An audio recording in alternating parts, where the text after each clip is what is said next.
Coach Tim Cone naniniwalang kayang talunin ng ating Gilas Pilipinas ang kahit anong bansa kung makakapaglaro sa November ang ating pambatong si Kai Sotto at dalawang NBA team na posibleng paglaruan ni Kevin Kiambao sa NBA Summer League.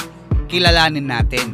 Sa pinakabagong interview ng One Sports sa head coach ng ating Gilas Pilipinas na si Coach Tim Cone ay nagpaalala nga ito sa mga Pinoy basketball fans na huwag masyadong taasan ang expectation sa posibleng maging performance ni AJ Edu para sa ating Gilas Pilipinas.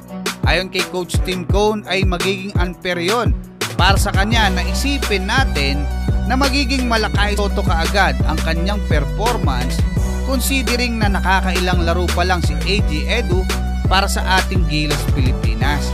Patunay na nga dyan yung naging dalawang sunod na talo natin kontra sa Taiwan at New Zealand. Kasama siyempre etong si AJ Edu at wala etong ating pambatong si Kai Sotto. Pero maaari daw gumanda pa ang laruan ni AJ Edu kapag dumating na yung panahon, especially kapag nakabisado na niya ng gusto yung laruan at sistema ng ating Gilas Pilipinas. Matatandaan na nauna nang ipinagmalaki ni Coach Tim Cone ang mga kayang gawin ng ating Gilas Pilipinas, especially kung magiging kumpleto lang at healthy ang lahat ng mga players ng ating national team. I'll say it, with Kai, we can beat anybody. I mean, we've proven that. We've played the number 5 or 6 team in the world and in their house and beat them.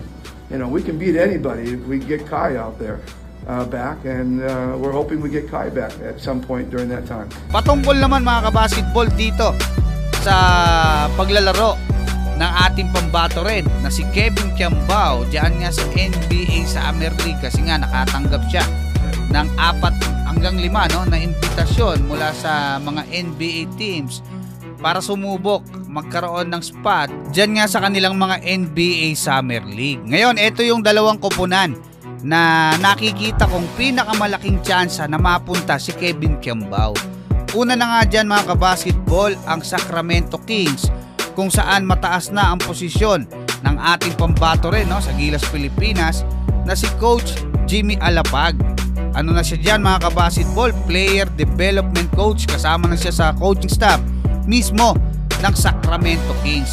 Ikalawa mga kabasketball ang NBA team ng New York Knicks kung saan nakatakdang maging assistant coach ang isa sa mga nag-encourage para sumubok siya diyan nga sa NBA Summer League na si Brian Gordian. Siya yung magiging assistant coach ng kanilang NBA Summer League team. Hanggang dyan mga kabasketball, maraming salamat at God bless sa inyong lahat.